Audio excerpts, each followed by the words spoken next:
नमस्कार। विज्ञान, प्रौद्योगिकी, आविष्कार और नवाचार से जुड़े देश के पसंदीदा कार्यक्रम ज्ञान विज्ञान में आपका स्वागत है। मैं राकेश अंदानिया एक बार फिर से हाजिर हूं एक नए अंक के साथ। आज जानेंगे गुरुत्वीय तरंगों से जुड़ी एक रोचक खोज और क्लाउड सीडिंग की सफल परीक्षण उड़ान के बारे में। विज्ञान जगत की खबरें और भी होगी, लेकिन सबसे पहले नजर डालते हैं इस अंक की सुर्खियों पर। वैज्ञानिकों ने पहली बार सुनी गुरुत्वीय तरंगों की गूंज, खोज में भारतीय वैज्ञानिकों और टेलीस्कोप का अहम योगदान। आईआईटी कानपुर के शोधकर्ताओं ने क्लाउड सीडिंग के लिए परीक्षण उड़ान को सफलतापूर्वक किया पूरा। कृत्रिम वर्षा से सूखा क्षेत्रों को मिलेगी मदद।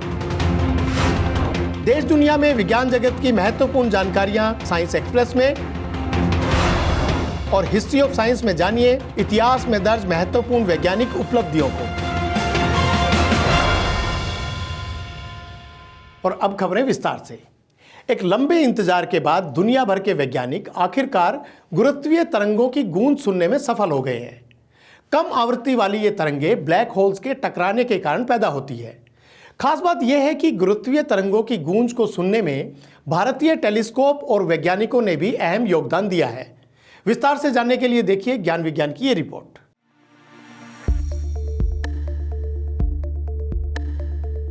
वैश्विक खगोल विज्ञानियों के दल ने पहली बार गुरुत्वीय तरंगों की गूंज को सुनने में सफलता हासिल की है।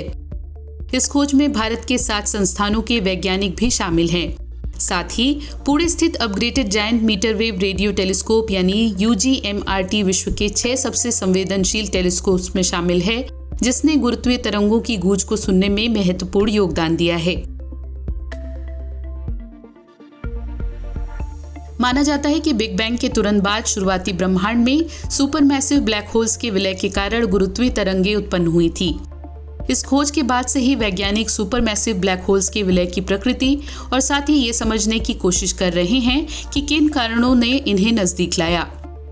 North American nano hertz observatory for gravitational wave द्वारा 15 सालों तक की गई निगरानी, 190 वैज्ञानिकों के सहयोग और UGMRT द्वारा इस्तेमाल होने वाले इंडियन पल्सर टाइमिंग एरे के जरिए की गई इस खोज के निष्कर्षों को एस्ट्रोफिजिकल जर्नल लेटर्स में प्रकाशित किया गया है। सही सिग्नल्स को इकट्ठा करने के लिए भारतीय टेलीस्कोप्स का इस्तेमाल किया गया। इस खोज के लिए प्रयोग की शुरुआत वर्ष 2002 में की गई थी, जिसके बाद 2016 में इंडियन पल्सर टाइमिंग अरे को इसमें शामिल किया गया।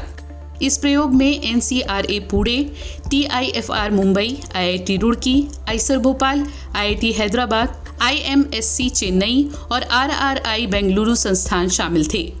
गौरतलब है कि गुरुत्वीय तरंगों की भविष्यवाणी सबसे पहले अल्बर्ट आइंस्टाइन ने 1916 में की थी। इस भविष्यवाणी के ठीक 100 साल बाद नेशनल साइंस फाउंडेशन द्वारा फंडेड लाइगो ने 2016 में पहली बार ब्लैक होल्स के विलय से उत्पन्न होने वाली गुरुत्वीय तरंगों की खोज की थी। भारतीय प्रौद्योगिकी संस्थान कानपुर के वैज्ञानिकों ने हाल ही में क्लाउड सीडिंग के लिए एक टेस्ट फ्लाइट को सफलतापूर्वक पूरा किया। 2017 में शुरू की गई इस परियोजना की अगुवाई आईआईटी कानपुर के कंप्यूटर साइंस एंड इंजीनियरिंग विभाग द्वारा की जा रही है।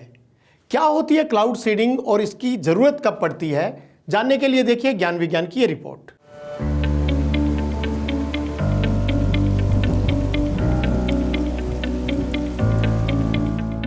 सूखे से निपटने और प्रदूषण से मुक्ति पाने के लिए बारिश का इंतजार नहीं करना होगा। ऐसा इसलिए क्योंकि भारतीय प्रौद्योगिकी संस्थान कानपुर के वैज्ञानिकों ने क्लाउड सीडिंग यानी कि कृत्रिम वर्षा का हाल ही में परीक्षण किया, जो कि सफल रहा। वैज्ञानिकों ने प्लेन में क्लाउड सीडिंग का अटैचमेंट लगाकर वर्षा की संभावना को बढ़ाने के उद्देश्य से रासायनिक एजेंटों जैसे कि सिल्वर आयोडाइड, सूखी बर्फ, नमक और अन्य तत्वों का छिड़काव किया। ये एक्सपेरिमेंट क्योंकि सक्सेसफुल रहा है, इसका अर्थ ये है कि यदि भविष्य में क्लाउड सीडिंग की आवश्यकता पड़ी तो हमारे पास इस पूरा तैयारी रहेगी कि इसका हम प्रयास कर सकें। इसके लिए हम पिछले कई सालों से प्रयासरत हैं। अमेरिका से स्पेशल इंस्ट्रूमेंट अटैचमेंट्स भी मंगवाए गए, जो कि कोविड के कारण 2 सालों तक नहीं आ पाए। अब जाके हमने उन इंस्ट्रूमेंट्स को, अटैचमेंट्स को लगा भी लिया है। DGCA की क्लियरेंस भी मिल गई है इसको करने के लिए, और हम पहली फ्लाइट सक्सेसफुल हो पाई है। बादल पानी लेकर चलते हैं, लेकिन अक्सर ये वहां नहीं बरसते जहां पानी की जरूरत होती है। ऐसे में क्लाउड सीडिंग वो प्रक्रिया है जिसके जरिए बादलों की भौतिक अवस्था में कृत्रिम तरीके से बदलाव लाया जाता है और वातावरण को बारिश के अनुकूल बनाया जाता है। बादलों में बदलाव की इस प्रक्रिया को ही क्लाउड सीडिंग कहते हैं। इस प्रक्रिया में एयरक्राफ्ट द्वारा बादलों में रसायनों का छिड़काव किया जाता है, जिसके कुछ देर बाद ही बारिश हो जाती है। आने वाले समय में वैज्ञानिक और भी ट्रायल क्लाउड को अंजाम देंगे, जिसके बाद क्लाउड सीडिंग यानी कृत्रिम वर्षा आसानी से कराई जा सकेगी। सूखाग्रस्त इलाकों के साथ साथ पानी की कमी झेल रहे कृषि क्षेत्रों के लिए भी क्लाउड सीडिंग काफी उपयोगी साबित होगी।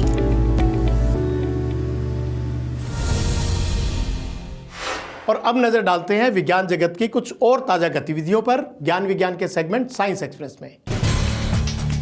केंद्रीय कैबिनेट ने नेशनल रिसर्च फाउंडेशन बिल 2023 को संसद में पेश करने की मंजूरी दे दी है। इस विधेयक का उद्देश्य देश में अनुसंधान और विकास को बढ़ावा देना है, जिससे विश्वविद्यालयों, कॉलेजों, अनुसंधान संस्थानों और R&D प्रयोगशालाओं में अनुसंधान और नवाचार को भी बढ़ावा मिलेगा।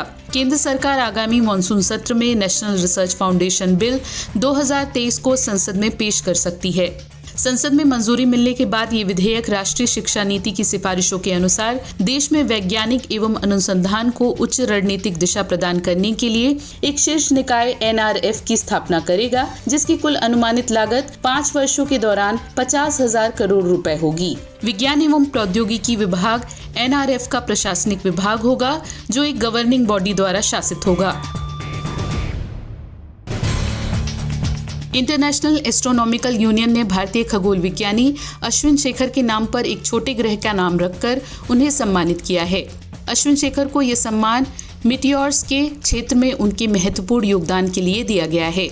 ये सम्मान उन्हें एरिजोना में हाल ही में आयोजित एस्टेरॉइड्स, कॉमेट्स, मीटियोर कॉन्फ्रेंस में दिया गया। उनसे पहले केवल 5 भारतीयों को यह सम्मान दिया गया है, जिसमें नोबेल पुरस्कार विजेता सर CV रमन और सुब्रमण्यम चंद्रशेखर, महान गणितज्ञ श्रीनिवास रामानुजन, प्रख्यात भौतिक विज्ञानी और खगोल शास्त्री डॉक्टर विक्रम साराभाई और प्रख्यात खगोल शास्त्री वेणु बप्पू शामिल हैं।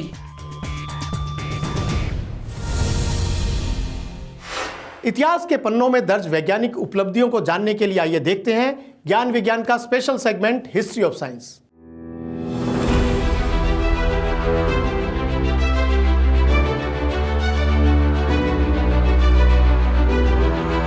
1 जुलाई 1858 को थियरी ऑफ इवोल्यूशन की पहली सार्वजनिक प्रस्तुति में अंग्रेजी प्रकृतिवादी चार्ल्स डार्विन के चयन के प्राकृतिक तरीकों से किस्मों और प्रजातियों के स्थायित्व पर आधारित शोध पत्र को लिनन सोसाइटी लंदन के सामने पढ़ा गया। HMS बीगल पर अपनी यात्रा के बाद से डार्विन ने धीरे धीरे प्राकृतिक चयन के विकास पर अपना विचार विकसित किया। पेपर में एक पुस्तक के अंश शामिल थे जिसे वे on the origin of species शीर्षक के साथ लिख रहे थे। 3 जुलाई 1886 को मैकेनिकल इंजीनियर कार्ल बेंज ने जर्मनी के मैनहेम में 16 किलोमीटर प्रति घंटे की अधिकतम रफ्तार पर पहला ऑटोमोबाइल चलाया। ऑटोमोबाइल एक तिपहिया वाहन था जो 0.75 हॉर्स पावर के एक सिलेंडर और 4 स्ट्रोक गैसोलीन इंजन से संचालित था। बेंज का इंजन जर्मन साथी निकोलस ओटो द्वारा डिजाइन किए गए 4 स्ट्रोक इंजन का संशोधन था। 4 जुलाई 1790 को ब्रिटिश सर्वेयर और जियोग्राफर जॉर्ज एवरेस्ट का जन्म हुआ था। वे 1830 से 1843 तक भारत के सर्वेयर जनरल ऑफ इंडिया के रूप में नियुक्त रहे।